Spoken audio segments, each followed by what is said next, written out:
డబ్బు, అనారోగ్యం, ఉద్యోగం, వ్యాపారం, అప్పులతో బాధపడుతున్నారా? మీకోసమే లాంచ్ యువర్ ఫ్యూచర్ ప్రోగ్రామ్. నమస్కారం అండి, నేను మీ నండూరి రవి కుమార్ని. చాలామంది అడుగుతున్నారు, ఈ ప్రస్తుతం మేము యూత్ని అంటే 25 ఏళ్ళు 30 ఏళ్ళ మధ్యన ఉన్నటువంటి వాళ్ళ సందేహాలు అనమాట.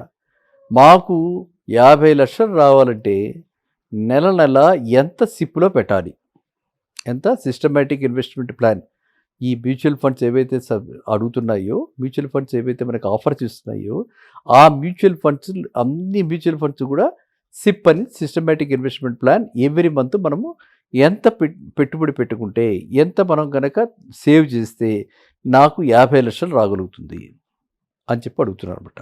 వాళ్ళు టైం ఫ్రేమ్ ఏమి ఇవ్వలేదు కాబట్టి నేను ఆ టైం ఫ్రేమ్ని 10 ఇయర్స్గా పెట్టుకుని 10 ఇయర్స్లో 50 lakhs రావాలి అంటే ఎంత సిప్లో పెట్టాలి అన్నదాన్ని నేను చర్చిస్తున్నాను మీతోటి. ఓకేనండి. 10 ఇయర్స్లో 50 lakhs రావాలి అంటే నేను రేట్ ఆఫ్ ఇంట్రెస్ట్ ఏదైతే రేట్ ఆఫ్ రిటర్న్ ఉందో మనకు ఫినామినల్గా చూసాం. లాస్ట్ 2 ఇయర్స్లో 3 ఇయర్స్లో 25% దాకా వచ్చాయి చాలా మటుకు. కానీ ఇప్పుడు డౌన్వర్డ్ చూస్తున్నాము.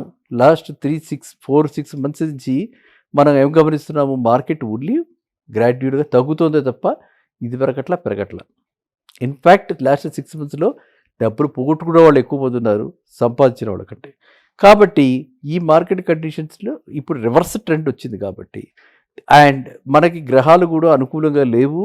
రాబోయే కాలంలో ఇంకా పరిస్థితులు ఇంకా తీవ్రంగా, ఇంకా ఇలాంటి చిన్న చిన్న పరిణామాలు ఉంటాయని చెప్పి మనం అనుకుంటున్నాం. కాబట్టి ఇంకో రకంగా ఆలోచిస్తే ఎకనామిక్గా రిసెషన్ కూడా రావచ్చే అవకాశాలు చాలా ఎక్కువ ఉన్నాయని అంటున్నారు. కాబట్టి ఇవన్నీ ఫ్యాక్టర్స్ పరిగణనలోకి తీసుకుని, అంటే ఒకవైపు జియో పొలిటికల్ టెన్షన్స్, ఇంకోవైపు ఎకనామిక్ కండిషన్స్, ఇవన్నీ పరిగణనలోకి తీసుకుని నేనేమిటి అనుకుంటున్నా అంటే రిటర్న్ ఆన్ ఇన్వెస్ట్మెంట్ 15% కింద లెక్కేసుకున్నాం. మనం కనుక 15% సంవత్సరానికి మనకి మ్యూచువల్ ఫండ్లో వస్తుంది అనుకుని మనం కనుక సిప్లో పెడితే, ఎంత సిప్లో పెడితే 50 lakhs వస్తుంది అన్న విషయంపై నేను ఇప్పుడు చర్చిస్తున్నాను. అంటే ఒక మనిషి తన గోల్ 50 lakhs సెట్ చేసుకుంటే, ఒక 20 ఏట 30 ఏట సెట్ చేసుకుంటే, 30 నుంచి 10 ఏళ్ళు 40 ఏళ్ళు వచ్చేటప్పటికి అతనికి 50 లక్షల చేతిలో ఉండేలాగా ఉండాలి అంటే నెల నెల ఎంత ఆదా చేయాలి.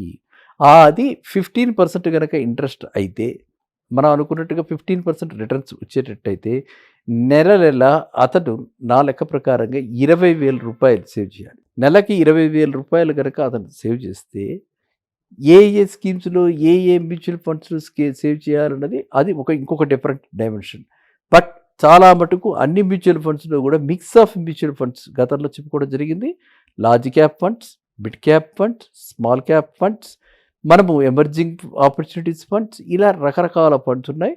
ఈ ఫండ్స్లో డిఫరెంట్ ఫండ్స్కి డిఫరెంట్ టైప్స్లో అలొకేషన్స్ ఇచ్చి మనం కనుక ఓన్లీ మ్యూచువల్ ఫండ్స్లో పెడితే మినిమం ఈల్డ్ 15% వచ్చే అవకాశం డెఫినెట్గా ఉంది. కాబట్టి 15% తీసుకుని ఈ విధంగా ఇన్వెస్ట్ చేస్తే, అతను నెలకి 20,000 కనుక ఇన్వెస్ట్ చేస్తే 10 ఏళ్లలో 50 లక్షలు ఖచ్చితంగా వచ్చింది ఏమండి. కాబట్టి మీ ప్రశ్నలో లేనివి టైం ఫ్రేమ్ లేదు, assumed rate of interest return ఎంతైతే ఉందో అది లేదు. అవి రెండు నేను ఎస్యూమ్ చేసుకుని మీకు ఏం చెప్తున్నానంటే, నెలకి మీరు 20,000 సేవ్ చేయండి, ఖచ్చితంగా మీకు 50 lakhs వస్తుంది. మ్యూచువల్ ఫండ్స్లో మనకున్న ఇంకొక బెనిఫిట్ ఏంటంటే, ఇంకొక రకమైన హిడెన్ ఫీచర్, చాలా తక్కువ మందికి ఈ విషయం చెప్తారు, కానీ నేను మీకు అందరికీ చెప్పదలుచుకున్నా. పర్టికులర్లీ యువత అందరూ కూడా తెలుసుకోవాల్సిన విషయం ఏంటంటే, మనకేదైనా స్థితిగతులు అటు ఇటు అయ్యి మనకేదైనా అత్యంత అవసరం అనుకుంటే మనం ఈ యూనిట్స్ని ఎప్పుడైనా సరే మనం రిడీమ్ చేసుకుని డబ్బులు తీసుకోవచ్చు. మనము ఇది బ్యాంకులో పెడితే ఫిక్స్డ్ డిపాజిట్ కన్నా పెనాల్టీ ఉంటుంది, కానీ మ్యూచువల్ ఫండ్లో పెడితే ఎటువంటి పెనాల్టీ లేకుండా మనకి 3 days లోపల మనకి అమౌంట్ మనకి క్రియేట్ అవుతుంది. కాబట్టి మన యూనిట్స్ మనకు కావాల్సినంత వరకు, నాకు అర్జెంట్ అవసరం వచ్చింది, ₹1,00,000 కావాలంటే ₹1,00,000 తగ్గ ఈ యూనిట్స్ని మనము రిడీమ్ చేసుకోవచ్చు అన్న. అలాగే మనకి ఏదైనా ఒక పర్ఫార్మెన్స్ 5 మ్యూచువల్ ఫండ్స్లో పెట్టాము, ఒకటేదో సరిగ్గా పనిచేయట్లేదు అనుకుంటే దాన్ని స్టాప్ చేసి ఈ మిగతా 4 పెట్టచ్చు, లేదా కొత్త ధరలో పెట్టచ్చు. ఈ విధంగా ఎప్పుడైనా ఏ పరిస్థితుల్లో అయినా సరే లాకిన్ పీరియడ్ మ్యాక్సిమం వాటికి 1 year ఉంటుంది. 1 year తర్వాత ఎటువంటి పెనాల్టీ లేకుండా మనం ఎప్పుడైనా సరే ఈ మ్యూచువల్ ఫండ్ నుంచి మన డబ్బును విత్డ్రా చేసుకోవచ్చు. ఇది చాలా ముఖ్యమైన విషయం. అంటే లిక్విడిటీ ఉంటుంది మనకి. అంటే మనకి ఎప్పుడు కావాలంటే అప్పుడు తీసుకునేటువంటి అవకాశం ఉండి మనము ఏం చేసినటువంటి 50 లక్షల గోల్కి మనం రీచ్ అయ్యేందుకు అవకాశం ఉన్నటువంటిది మ్యూచువల్ ఫండ్స్లో మాత్రమే. కాబట్టి ప్రతి వాళ్ళు కూడా ఈ సిప్ అన్నది స్టార్ట్ ఎర్లీ, సేవ్ ఎర్లీ. ఎప్పుడైతే మనం స్టార్ట్ అండ్ సేవ్ ఎర్లీ చేస్తామో, అంటే 30 ఏటన మీకు ఉన్నటువంటి బాధ్యత తక్కువ కాబట్టి 40 ఏటకు వచ్చేటప్పటికి బాధ్యతలు పెరుగుతాయి కాబట్టి ఇటు పిల్లలు స్కూళ్ళకి వెళ్ళటము, ఒక ఖర్చులు పెరిగే బాధ్యతలు, అంటే ఖర్చులు పెరిగే అవకాశం ఎక్కువగా ఉంటుంది కాబట్టి ఆ టైంకి మనకి ఈది చేతికి వచ్చి దీని నుంచి కూడా మనకి ప్యాసివ్ ఇన్కమ్, మనకి 40 ఏటకి ప్యాసివ్ ఇన్కమ్ వస్తుంది కాబట్టి ఈ రెండు ఇన్కమ్లు, ఇటు యాక్టివ్ ఇన్కమ్, జాబ్ నుంచి వచ్చేది యాక్టివ్ ఇన్కమ్, అంటే పని చేస్తే వచ్చేది యాక్టివ్ ఇన్కమ్, పడుకున్నా వచ్చేది ప్యాసివ్ ఇన్కమ్. అది రెండింటి మధ్య డిఫరెన్స్. ఈ రెండు కలిపేటప్పటికి మనకు వచ్చిన టోటల్ ఇన్కమ్తో మనం హ్యాపీగా ఉండడానికి చక్కటి అవకాశం ఉంది. కాబట్టి ఈ అవకాశాన్ని వాడుకోండి. గతంలో అంటే నేను ఎందుకు రిపీటెడ్ చెప్తానంటే, గతంలో 30 ఏళ్ల క్రితం 40 ఏళ్ల క్రితం మేము మా కెరీర్లు స్టార్ట్ చేసినప్పుడు ఇలాంటి అవకాశాలు లేవు. అలా ఆ రోజుల్లో ఉన్న వల్ల మాకేమో పోస్ట్ ఆఫీసులు చిన్న చిన్నవి రికరింగ్ డిపాజిట్స్ ఇలాంటివి ఉన్నాయి. అక్కడ మనకి ఏంటంటే ఫిక్స్డ్ రిటర్న్స్, ఇక్కడ అలా కాదు. ఇక్కడ మ్యూచువల్ ఫండ్స్ రిస్క్ కూడినప్పటికీ కూడా దాన్ని మనము ఈవెన్ చేసేసి దాన్ని మనం ఒక రకంగా రిస్క్ డైవర్సిఫికేషన్ చేసి దాన్ని రిస్క్ మిటిగేట్ చేసి మనం ఎక్కువ ఆశించకుండా 15% ఆశిస్తున్నాం కాబట్టి యాక్చువల్గా 25% చెప్పచ్చు, 30% చెప్పను. ఎందుకు చెప్పనంటే కన్జర్వేటివ్ ఫిగర్ ఇచ్చి మనం ఇప్పుడు నిరాశ గురి కాకుండా ఉండాలంటే మనం తక్కువ పెట్టుకుని 15% మనం ఆశిస్తున్నాం. 18% వెరీ హ్యాపీ. తొందరగా రీచ్ అయిపోయింది 50 lakhs. మనం 50 lakhs రీచ్ అవ్వటం కావాలి. 10 years కాదు 8 yearsకే రీచ్ అయింది. Very very happy. God's grace, నమస్కారం పెట్టుకుంటాం. మనం 50 lakhs వచ్చాయనుకుంటాం, 50 lakhs తీసుకుంటాం, మనం ఏం చేద్దాం అనుకుంటే చేసుకుంటాం.